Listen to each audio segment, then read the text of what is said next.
नमस्कार, मी रमेश जावीर. एक कविता, कथा पाण्याची. कथा पाण्याची. चला मुलांनो आज सांगतो, चला मुलांनो आज सांगतो कथा तुम्हाला पाण्याची. पाण्यावरुनी उच्च निश्चता ठरते ती मनुजाची. चला मुलांनो आज सांगतो कथा तुम्हाला पाण्याची. पाण्यावरुनी घडले संकर घोळ तपस्या बुद्धाची.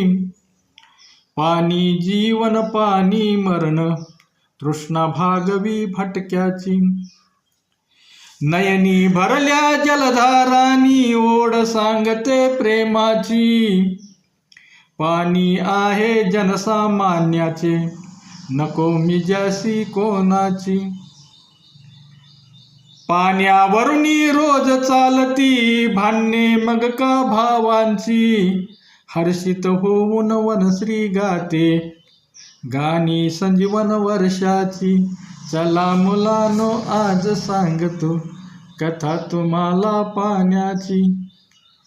चला मुलांनो आज सांगतो कथा तुम्हाला पाण्याची. धन्यवाद.